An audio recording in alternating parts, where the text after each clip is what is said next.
quem fala é Valéria e sejam todos bem-vindos. Quem caiu de paraquedas no meu canal, inscreva-se e ative o sininho para receber notificação quando um conteúdo novo sair do forno. Obrigada! E vamos de Amanete, resumo do episódio 295. Kaninana estava preocupada em seu quarto porque não haviam chamado ela ainda. Ela dizia que não tinha mais ninguém e que só tinha ela. Zurhal entrou em seguida dizendo que Kaninana iria pagar e que iria prestar as contas. Ela estava indignada porque não haviam chamado Kaninana para ser doadora. Kaninana dizia que eles iriam pedir porque não tinha mais ninguém e que só tinha ela. Ela disse que tinha certeza que Yaman não iria querer, mas que Seher o convenceria. Ela disse que eles cairiam aos pés dela.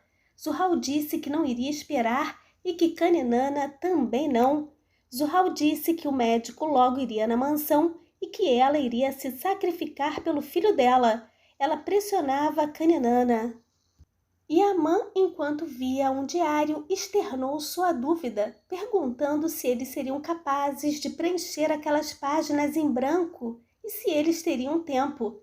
Seher entrou no quarto com papel e caneta, dizendo para Yaman que eles não tinham o mesmo tipo sanguíneo, portanto descartando a possibilidade dela ser a doadora.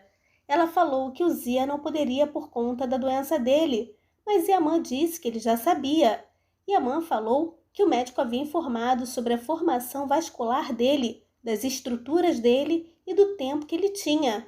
Seher pediu que ele fizesse uma lista de todas as pessoas possíveis, mas Yaman disse que não conseguia se lembrar de ninguém e que não sabia nada a respeito do lado da mãe. Tadinho, né? Ele disse que talvez conhecesse uma ou duas pessoas da família do pai. Seher disse que certamente deveria ter alguém e que talvez ele não tivesse lembrando naquele momento, mas que ela sentia que deveria ter alguém. Ela pediu que ele pensasse. Seher disse que se fosse necessário, chamaria pessoas de todas as cidades e que Nedim iria ajudá-la também. Ela disse que não importava o que acontecesse, que ela iria encontrar um doador. Ela disse que não existia outra opção, perguntando se ele estava ouvindo, ou seja, nada de perder Yaya. Yaman disse que era muito bom lutar do lado dela, chamando-a de Seher Kremlin. Seher iniciou os trabalhos fazendo contatos para encontrar um doador. Yaman a observava do quarto com um olhar de preocupação. Naquele momento, Kaninana, que estava atrás da porta, disse que tinha certeza que Yaman não a quis. Ela perguntou até quando ele iria resistir.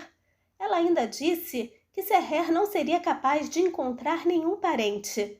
Ela falou que dar um pedaço do fígado não era uma coisa fácil e que não era qualquer um que faria aquilo, mas que somente uma mãe devotada como ela faria aquilo. Seher entrou na cozinha e falou com as meninas que não queria ver uma lágrima sendo derramada e que eles não iriam perder a coragem deles e que eles iriam manter-se de pé como ele. Ela disse que aquela luta não era só dele e que eles precisavam estar lá por ele e que não tinham o luxo de desabar. Depois ela falou da comida, orientando a Dalit Neslihan como deveria ser feita, tudo saudável, respeitando a dieta. Seher dava as instruções e, ao perceber os comandos dela, Yaman, que se aproximou, disse que Seher Kremlin era ainda mais cruel do que ele. Ela perguntou o que ele estava fazendo lá, que ele deveria estar lá em cima descansando. Yaman Kremlin. Em seguida, ele disse que estava bem e que não era para ela se preocupar e que a medicação estava ajudando. Seherzinha pediu que ele subisse para descansar. E quando passaram pela sala, Zurhal Coral, que estava escondida, ouviu Seherzinha e Yaman confabulando sobre estar bem e ela dizendo que ele precisava descansar. E Zurhal Coral, arrasadinha. No quarto, Yaman disse que parecia que não precisavam da enfermeira porque Seher estava cuidando de tudo. Ele pediu para ela sentar porque ele queria confessar algo para ela e Seher perguntou o que mais ele estava escondendo dela. Ele disse que às vezes tomava as piores decisões, como por exemplo esconder dela que estava doente. Yaman disse que mesmo assim ele não perderia por nada aqueles 3 dias que passou com ela. Yaman disse que faria de novo, mas que ele não deveria ter escondido a doença dela. Ele disse que dividir um problema, assim como dividir uma felicidade com ela, era uma sensação única. Jenger, naquele momento, avisou que o médico havia chegado e que queria vê-los. Enquanto Yaman estava com o médico, Seher estava na sala conversando com Nedinho ao telefone, mas infelizmente ele não havia conseguido nada. Ela pediu para ele continuar e ele disse que continuaria. Sozinha, ela perguntou sobre não encontrar, mas em seguida disse que não iria perder a esperança e que ela iria encontrar um doador. O médico tinha ido pegar amostras e, ao descer, perguntou a Seher se ela tinha feito algum progresso a respeito do doador. Seher disse que não teve sucesso, mas que continuava procurando. Em seguida, todos os funcionários se aproximaram, dispostos a ajudar e preparados para serem os doadores, enquanto Yaman observava de longe muito emocionado. Eles também queriam saber a respeito das condições. Neslihan disse que estavam preparados para fazerem o que fosse necessário. Seher ficou emocionada. Ela disse que família grande e forte eles eram. Ela agradeceu a todos, dizendo que eles estavam dando tanta força para ela, mas que infelizmente não havia nada que eles poderiam fazer, porque o doador deveria ser um parente com o mesmo tipo sanguíneo. Kaninana observava tudo do mezanino. Seher agradeceu o médico que pediu que ela o informasse tão logo encontrasse um doador. Porém, antes mesmo que ele terminasse, Kaninana desceu desesperada. Bem que poderia rolar, mas Nazaré não nos presenteou com o tombo da escada também. Ela falou que estava lá e que era a mãe dele, dizendo que poderia dar o fígado para o Yaman. Kaninana disse que o doador deveria ser um parente e que ele não tinha outro parente a não ser ela.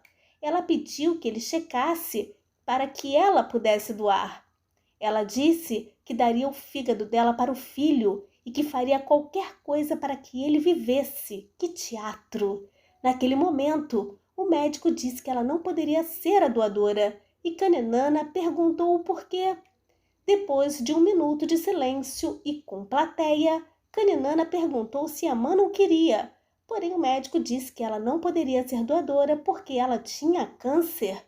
Ele disse que uma cirurgia tão séria daquela poderia ser um risco de morte para ela. Ela disse que não se importava e que era suficiente que o filho vivesse e que ela daria a vida dela por ele. O médico disse que era impossível e que a chance do câncer dela produzir uma metástase era muito alta. Ele disse que não podia arriscar nem a vida dela nem a do Yaman. Em seguida, o médico foi embora e todos dispersaram. E quando Kaninana olhou para o salão, deu de cara com Zurhal Coral. A mulher ficou apavorada. Ai, gente, essa cena foi para deixar a gente um pouquinho mais alegre. Zurhal subiu aquelas escadas de moletas mais rápido que o Papaléguas, atrás da Kaninana, mas a mulher conseguiu se trancar no quarto. Zurhal, depois que viu Jenger, se escondeu e logo em seguida ela perguntou até quando Kaninana iria fugir. Em seu quarto, Kaninana falava 666 vezes para pensar porque ela tinha que fazer algo ou então todo o plano dela seria arruinado, ao passo que Zurhal Coral, em seu quarto também, a chamava de idiota, de bruxa idiota, e as serpentes tombadas com sucesso. Zurhal Coral perguntava como Kaninana não pôde calcular uma coisa daquela. Zurhal, desesperada, dizia que talvez Yaman morresse por causa dela. Ela lamentava ter se envolvido em uma coisa como aquela. Arrependidíssima. Toma! Adalit e Neslihan estavam arrasadas. Neslihan chorava muito enquanto conversavam na cozinha sobre a situação do Yaman.